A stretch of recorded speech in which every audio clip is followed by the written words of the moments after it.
Deux agents arrogants pensaient faire une arrestation de routine lorsqu'ils l'ont interpellé. Mais derrière les yeux calmes de la femme menottée se cachait une agente de la DEA qui les traquait depuis des mois.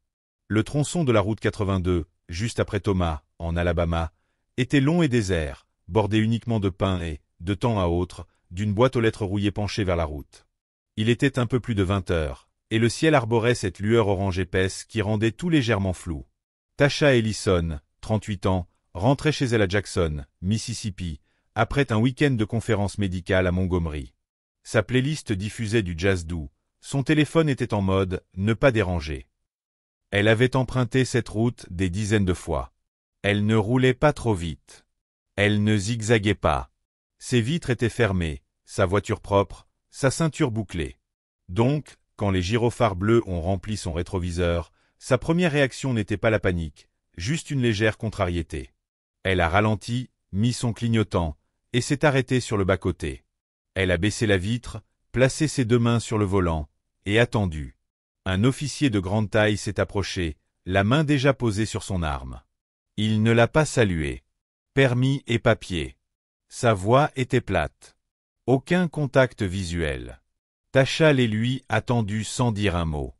Il les a à peine regardés avant de faire un signe vers la banquette arrière. « Vous voyagez seul ? » ?»« Oui. »« Vous venez d'où ? » ?»« Conférence médicale. »« Montgomery. »« Qui a-t-il dans le coffre ? » ?»« Des bagages. »« Du matériel professionnel. » Il a tapoté 2 fois le toit de sa voiture. « Ouvrez. » Les sourcils de Tasha se sont légèrement froncés. « Y a-t-il une raison ? Vous avez un problème ? » « Non, » répondit-elle calmement en atteignant la commande du coffre. Il est retourné à l'arrière, et quelques instants plus tard, un autre officier l'a rejoint. Carrure plus massive, barbichette, lunettes de soleil miroir même en soirée. Ils ont passé quelques minutes à fouiller. Tasha gardait les yeux sur le rétroviseur latéral. Quelque chose clochait. Pas l'interpellation en soi, mais l'énergie, le silence entre eux, la façon dont le deuxième agent la regardait sans cesse, comme pour vérifier si elle observait. Puis le premier officier est revenu. « Sortez du véhicule. »« Pardon, » dit-elle. « Sortez maintenant, » répondit Tasha. Sa voix restait posée. « Pouvez-vous me dire ce qu'il se passe ?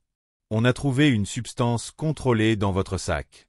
Cocaïne. » Elle cligna des yeux. « Non, vous n'en avez pas trouvé. » Le deuxième officier, Sharp, selon le badge à peine visible sous son gilet, s'approcha derrière elle. « Tournez-vous. » Les mains dans le dos. « Je ne consens pas à cette fouille, » dit-elle plus fort. « Je ne résiste pas, mais vous faites une erreur. » Les menottes claquèrent à ses poignets. « Je n'ai aucun casier. Je travaille dans le secteur pharmaceutique. Vous pouvez appeler. Vous expliquerez ça au juge. » Coupa l'agent Callen en la poussant vers la voiture de patrouille. Ils l'ont poussée sans un mot à l'arrière du véhicule. Son souffle était devenu court, mais elle ne se débattait pas. Pas encore. À l'intérieur, son esprit passait en revue chaque possibilité. Son badge réel était dissimulé sous la doublure de sa valise. Son téléphone crypté, un modèle jetable, était dans la boîte à gants, mais elle ne l'avait pas utilisé depuis jeudi. Elle regardait à travers la grille de la voiture, immobile, sans cligner des yeux. Ken lança une blague à Sharp sur une autre qui jouait les innocentes. Ils rirent, mais ils ne savaient pas à qui ils avaient affaire. Tasha n'était pas juste une femme de plus sur la route. Elle traquait des hommes exactement comme eux. La salle de détention sentait l'eau de javel et la friture. Tasha était assise calmement sur un banc fixé au mur, toujours menottée, son blazer froissé, son expression neutre. Elle avait donné son nom, sa date de naissance, rien de plus. Chaque réponse était brève mais polie. Les agents prenaient leur temps pour la traiter. L'un lui demanda d'où venait le nom Ellison. Un autre si elle avait des tatouages. Elle ne répondit à aucun. Ils prirent sa photo sans parler, prirent ses empreintes avec des gestes lourds, et confièrent ses vêtements à une gardienne pour une fouille à nu obligatoire. Dans une pièce froide, carrelée, Tasha se tenait, les bras levés, pendant que la garde la fouillait.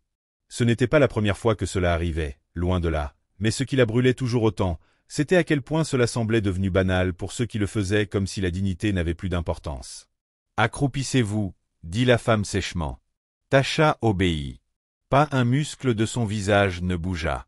Quand ils lui tendirent l'uniforme de détention, un 2 pièces orange délavé trop large à la taille, elle l'enfila lentement, puis se rassit dans la salle d'attente avec 6 autres femmes. L'une d'elles, une fille d'accent grave peine 20 ans, la regardait sans cesse. « Vous saviez » demanda la fille. Tasha lui fit un bref signe de tête. « Juste de passage » La fille esquissa un sourire. « Comme nous toutes. » Le temps avait une drôle de façon de passer à l'intérieur. Tasha comptait les minutes par les clignotements de la lumière au plafond, les bruits de chewing-gum mâchés à la réception, les grognements mécaniques des distributeurs toujours en panne. Mais dans sa tête, les engrenages tournaient sans cesse. Son supérieur, Roi Albert, ne s'attendait pas à avoir de ses nouvelles avant lundi matin. Elle était censée faire un rapport sur la conférence, qui n'était qu'un prétexte pour une rencontre avec un informateur de niveau intermédiaire concernant l'infiltration policière dans certaines petites comtés du Sud. Elle n'avait pas dit à Roy qu'elle prendrait la route 82. Elle n'en avait pas vu l'utilité. À présent, elle le regrettait. Elle balaya du regard un coin de la cellule à la recherche d'une caméra. Elle était là, sous un dôme noir, partiellement masqué, cela pouvait servir. Elle mémorisa chaque angle de la pièce, chaque badge visible, chaque document qui passait devant ses yeux. Vers minuit, un adjoint vint l'escorter pour un entretien individuel. Ils appelaient cela une « première comparution », mais il n'y avait pas de juge. Juste un bureau, une chaise en métal, et un homme qui se présenta comme son avocat commis d'office. « Je m'appelle Ben Ridley. Appelez-moi Ben. Écoutez, je vais pas vous mentir. Ce sont des accusations graves. Possession avec intention de distribuer, c'est lourd dans ce comté. Surtout si l'on considère. » Il s'interrompit en la regardant, incertain. « Si l'on considère quoi » demanda-t-elle posément. Il haussa les épaules. « Vous n'êtes pas vraiment du coin. Le juge, demain, il est à l'ancienne. Il va pas aimer qu'on le réveille juste pour vous. Je ferai de mon mieux, mais tout dépendra de ce qu'ils disent avoir trouvé. » « Ils disent avoir trouvé de la cocaïne, » répondit Tasha. « Oui. Emballé, étiqueté. Je n'avais aucune drogue. Je n'ai jamais consommé. » Ben se gratta la barbe. « Je dis pas que vous l'avez fait, mais si c'était dans votre valise. » « Ce ne l'était pas.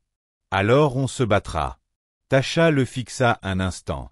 Il n'y avait aucune confiance dans ses paroles, aucun plan. Aucune curiosité, juste la résignation d'un homme usé par trop d'affaires qui se ressemblent toutes. De retour dans la cellule, elle se rassit. Un garde passa, jeta un coup d'œil à l'intérieur, puis chuchota quelque chose à un collègue en riant. Elle ne réagit pas. Il ne savait pas qui elle était réellement. C'est ce qui la rendait dangereuse. C'est ce qui la rendait patiente. Elle n'attendait pas simplement d'être libérée. Elle attendait son heure. Pour qu'ils fassent leur prochaine erreur. Le lendemain matin, la prison était plus bruyante. Quelqu'un au bout du couloir hurlait pour un appel téléphonique. La fille de la cellule de détention avait disparu. Le petit déjeuner consistait en de la semoule de maïs froide et une cuillère en plastique. Tasha ne mangea pas. Elle avait dormi peut-être 90 minutes, mais son esprit était vif. 2 gardiens arrivèrent vers 8 heures, avec cette même démarche arrogante qui lui donnait la nausée. Ellison. L'un d'eux aboya. Debout. Elle se leva, les mains attachées derrière le dos, cette fois moins doucement que la première. Ils la firent passer devant un couloir bordé de cellules grillagées jusqu'à une petite pièce où les officiers Callen et Sharp l'attendaient. Ce n'était pas la procédure. Aucun avocat, aucun document, aucun officier de justice. Juste eux. « Tu te souviens de moi ?» demanda Sharp, les bras croisés. Tasha le fixa. Callen sourit en coin, appuyé contre le bureau. « On a eu un peu plus de temps pour fouiller tes affaires hier soir. Devine ce qu'on a trouvé ?»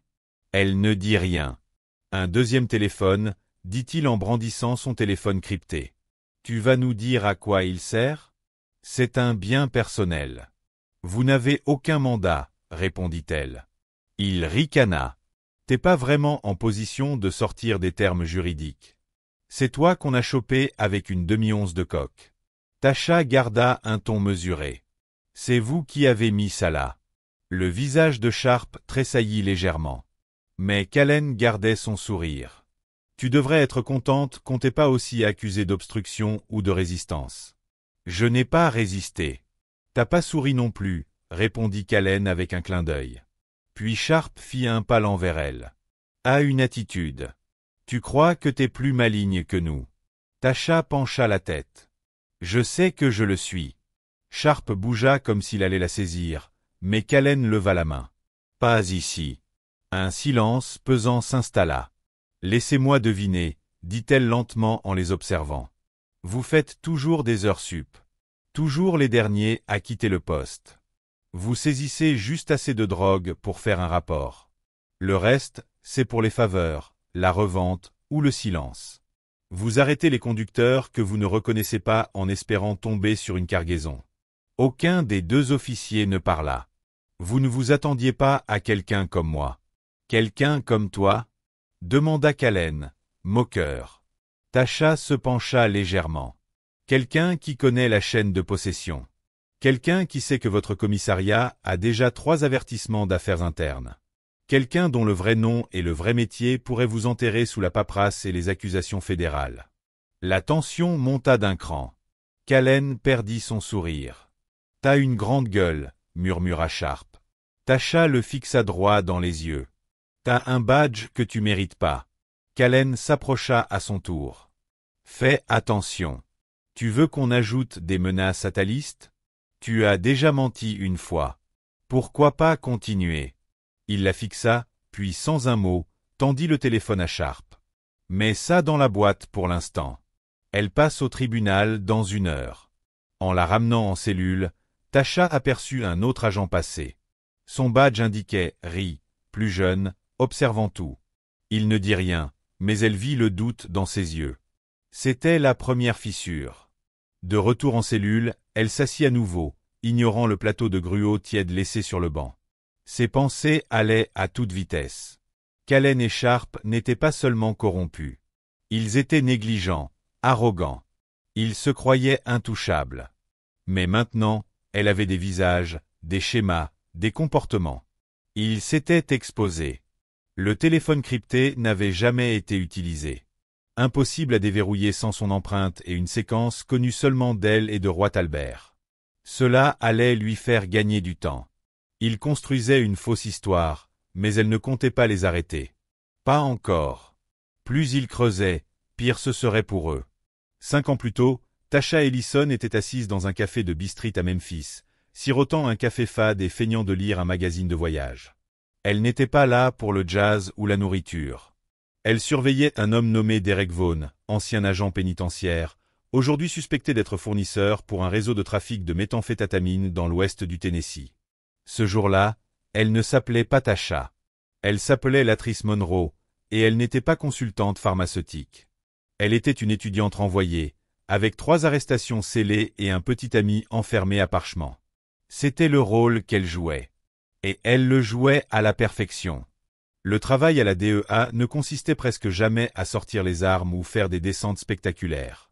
C'était le silence, l'écoute, l'observation, la patience quand les autres s'agitaient. C'est ce qui faisait sa force. À 30 ans, elle s'était forgé une réputation au sein de l'agence, un fantôme capable de devenir invisible à vue d'œil. Elle n'était pas Tapa accent Graveleuil. Elle n'était pas bruyante. Elle ressemblait à une femme ordinaire pliant du linge devant des émissions de télé-réalité.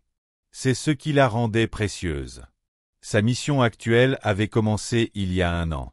Un signal discret avait été levé concernant la disparition de preuves dans certaines régions rurales.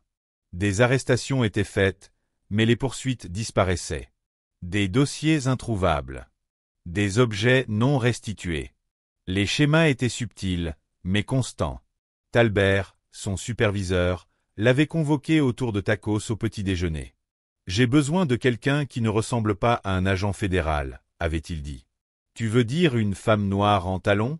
avait-elle répondu en levant un sourcil. « Je veux dire quelqu'un qui les effraie simplement en ne les craignant pas. » Elle avait alors monté rapidement une fausse identité. Consultante pharmaceutique voyageant souvent dans le sud, parfois en voiture. Rien de voyant. Juste quelqu'un qui pourrait avoir accès à des pilules. Assez pour éveiller les soupçons, assez pour attirer l'attention. Tasha avait déjà établi contact avec 2 informateurs clés. Un ancien agent de terrain du comté de Moringo et une technicienne en pharmacie de Starkville licenciée dans des conditions étranges.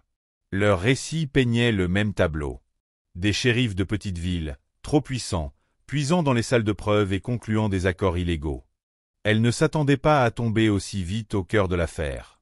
Mais quand Callen et Sharp l'avaient arrêté, elle avait tout de suite reconnu le nom de Callen. Il était déjà apparu 2 fois dans des rapports confidentiels. À présent, ils étaient tombés droit dans son enquête. De retour dans la cellule, elle appuya sa tête contre le mur de béton, les yeux fermés un instant. Elle pensa à son père, pompier à la retraite. Il disait toujours « Ne crie jamais quand tu peux chuchoter et te faire entendre quand même ». Toute sa carrière reposait sur cette philosophie. Et maintenant, elle était piégée dans une prison de campagne où des flics arrogants pensaient qu'elle était une proie facile. Ils n'avaient aucune idée qu'il venait de lui donner tout ce dont elle avait besoin. Elle avait les noms. Elle avait les comportements. Elle avait accès aux caméras piétons. Et si elles étaient accidentellement désactivées, ce serait encore pire pour eux. Elle devait juste gagner du temps. Talbert la retrouverait. Il l'avait toujours fait. Elle avait raté le point de contact du lundi. Rien que cela suffirait à déclencher l'alerte. Il ne restait qu'à attendre un peu plus longtemps. Et les laisser creuser leur propre tombe. Distribuer. Des appareils électroniques suspects. Refus de coopérer. Tasha garda le visage impassible. À l'intérieur, sa mâchoire se serra. Rien de tout cela n'était réel, mais c'était net, propre, fabriqué avec juste assez de vérité pour sembler plausible. Callen fut le premier à témoigner. Il avait arrêté le véhicule pour comportement suspect. Changement soudain de voix, sans clignotant. La conductrice semblait évasive lors des questions, on lui a demandé de sortir. Une grande quantité de stupéfiants présumés a été découverte dans le coffre, emballée et dissimulée. Résistance ? Demanda Beckwith. Callen secoua la tête. Minime. Elle a tenté de se défendre. Elle a affirmé qu'elle ne savait pas ce que c'était. Et a-t-elle donné une explication raisonnable pour le 2e téléphone? Non, monsieur. Elle a dit qu'il était privé. Ben Ridley griffonna quelque chose sur son bloc-notes, qui ressemblait plus à un gribouillis qu'à une note. Merci, officier Callen, dit le juge. Sharp suivit. Sa voix était posée, mais Tasha perçut le rythme répété, trop bien rodé. Il garda les yeux droits devant lui, sans jamais la regarder. C'était révélateur. Même les menteurs ont parfois des limites, comme éviter le contact visuel. Il témoigna que la substance avait été testée positive, que le téléphone était crypté au-delà de ce qu'un civil normal utiliserait, et qu'elle avait refusé d'identifier son employeur. Beckwith hocha la tête.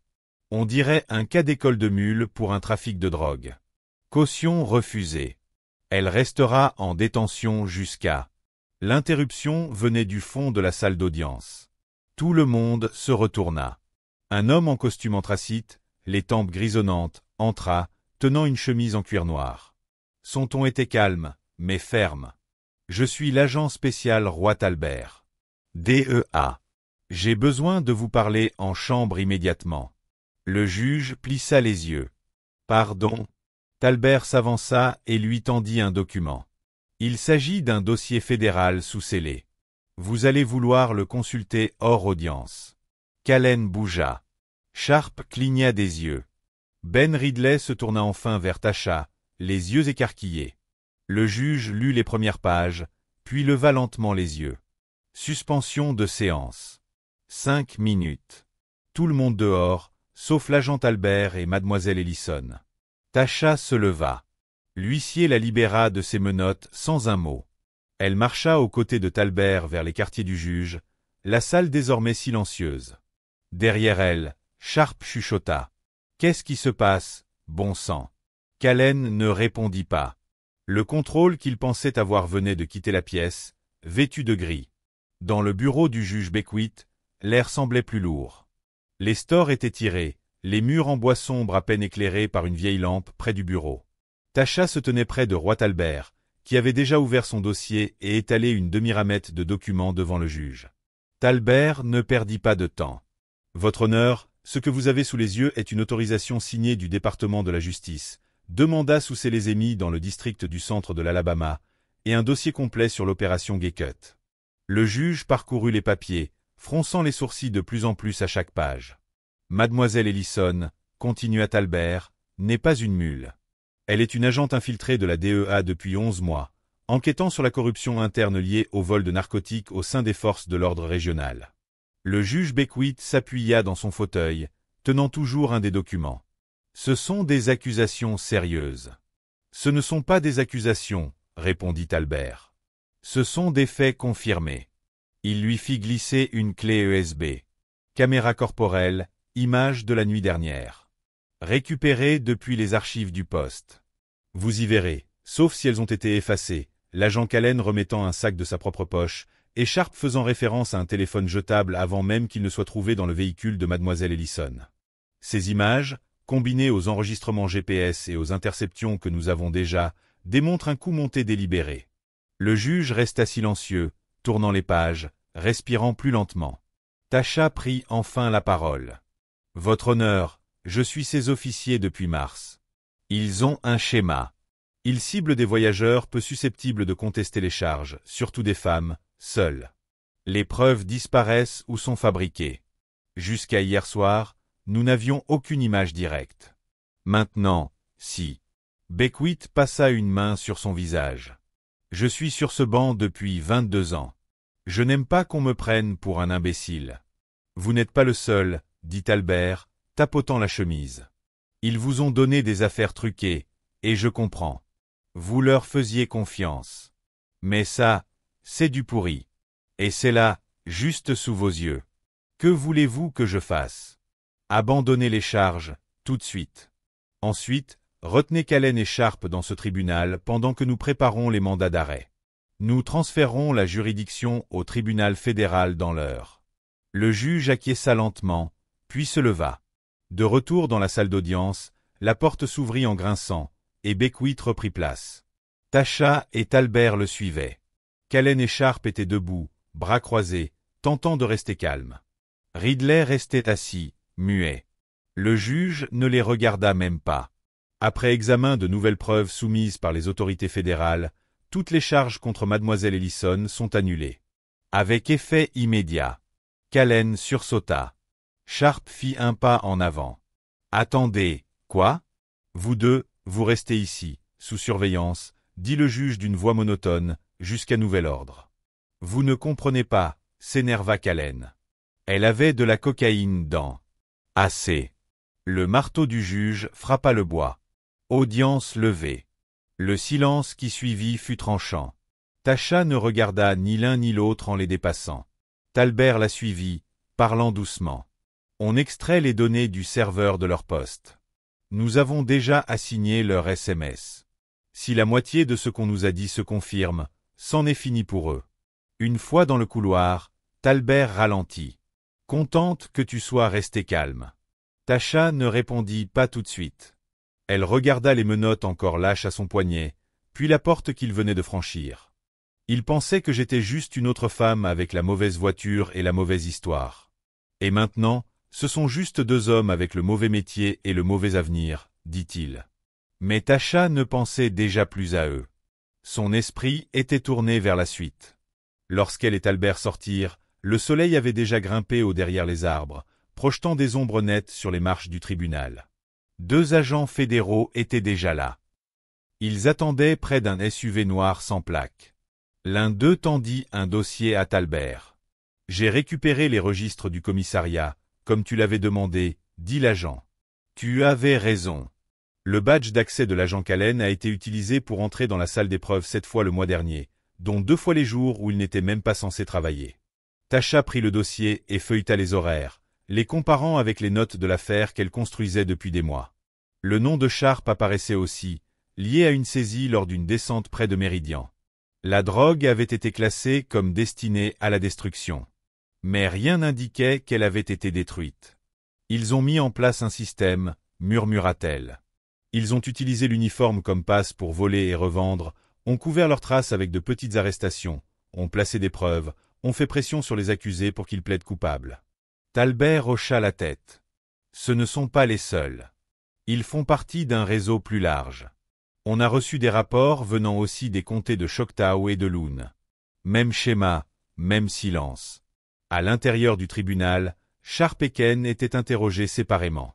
L'un des agents fédéraux présents était déjà dans une salle adjacente avec une tablette, synchronisant les fichiers de la caméra corporelle de Callen sur un ordinateur médico-légal. Tasha ne doutait pas de ce qu'ils allaient trouver. De retour dans la voiture, elle sortit un téléphone crypté d'un sac de preuves scellé, encore verrouillé, encore intact. Ils ont essayé de le faire passer pour une preuve irréfutable, dit-elle. Ils n'avaient même pas compris ce que c'était vraiment. « Tu veux passer l'appel » demanda Talbert. Elle secoua la tête. « Pas encore. Je veux l'analyser moi-même d'abord. » Propre. Prudent. Il comprenait. C'était devenu personnel maintenant.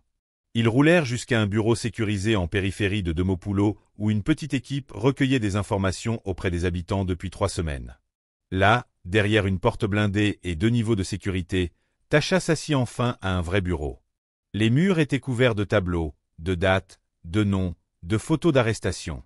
Au centre, un tableau en liège où des fils rouges reliaient policiers, dealers et saisis mystérieusement disparus.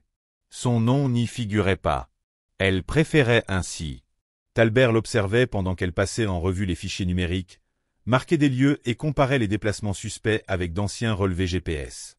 Elle croisa les appels du téléphone personnel de Ken, obtenu grâce à une assignation délivrée 1 heure plus tôt, et trouva une douzaine d'appels à un homme qu'elle connaissait sous le nom d'Elia Burke. Surnom, Ghost. Un fournisseur ayant des contacts connus à Mobile et Pensacola.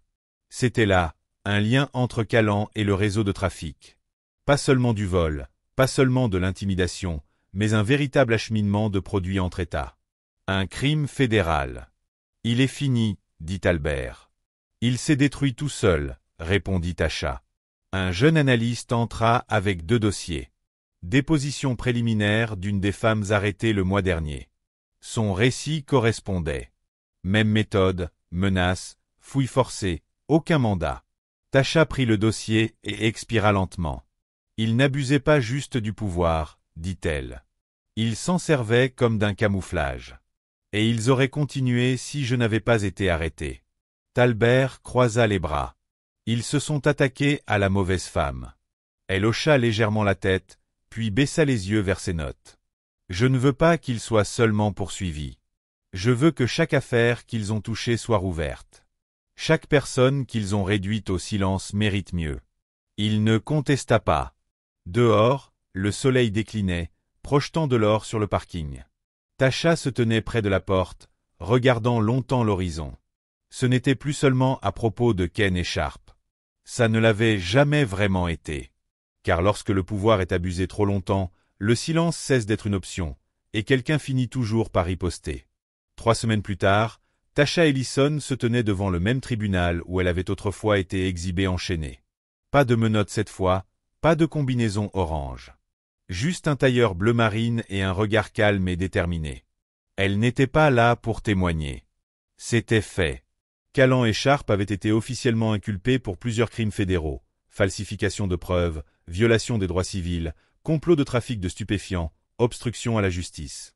La salle d'audience était bondée ce jour-là. Journalistes, familles, avocats débordés. Maintenant, ces 2 hommes étaient détenus dans 2 établissements distincts, isolés, dépouillés de leur pouvoir. Les médias les qualifiaient de flics pourris. Mais pour Tasha, ce terme était trop facile. Trop propre. Ce qu'ils avaient fait pesait lourd. Cela avait détruit des vies. Certaines de ces vies étaient encore derrière les barreaux, faute d'avoir eu un badge fédéral caché dans leur valise. Devant le tribunal, un groupe de lycéens attendait le début de leur sortie civique. Une jeune fille noire, 15 ou 16 ans peut-être, remarqua Tasha en passant. Elle chuchota quelque chose à son amie, qui se retourna aussi. Tasha ne dit rien. Elle n'en avait pas besoin. Elle soutint simplement le regard de la jeune fille, hocha la tête. Un vrai signe. Celui de quelqu'un qui avait traversé le feu et en était sorti plus claire, pas plus froide. De retour à Jackson, elle rentra enfin chez elle. Les lumières étaient toujours programmées. Ses plantes étaient, contre toute attente, toujours en vie. La valise qu'elle portait la nuit de son arrestation était restée là, intacte. Elle l'ouvrit lentement, retrouva le blazer qu'elle portait ce jour-là, toujours posé sur le bord. Elle le prit, caressa la manche, puis le jeta dans un bac étiqueté preuve, mais pas pour un tribunal pour elle. Le lendemain matin, elle appela Albert. « Je prends 2 semaines, dit-elle. Tu en as gagné 6. Je me contenterai de 2. Puis je reviens. » Il ne discuta pas. Tasha ne prenait pas congé pour se reposer. Elle le faisait pour pouvoir revoir les choses avec clarté. Sans émotion. Juste des faits. Mais la vérité demeurait, elle avait failli être effacée. Un simple contrôle, 2 agents corrompus, un sac piégé, et cela aurait pu être la fin. Pas de procès, pas de gros titres. Juste une autre femme dans le système. Personne pour poser de questions. Personne pour la croire. Cette réalité ne la quittait pas. Elle passa une journée à rendre visite à 3 femmes dont les accusations avaient été abandonnées grâce à sa propre affaire. L'une, mère de 4 enfants, pleura pendant 10 minutes avant de réussir à dire merci. Une autre avait passé 9 mois en prison pour des charges maintenant prouvées fausses. Tasha lui remit une enveloppe scellée, des contacts pour une aide juridique, un logement, quelqu'un pour l'accompagner dans son nouveau départ. C'est ça, la justice. Pas seulement des tribunaux et des verdicts. C'est reconstruire les gens, même après avoir été brisés par ceux qui portaient le mauvais uniforme.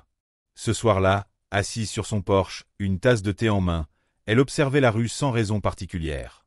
Son quartier était calme. Pas silencieux. Juste paisible.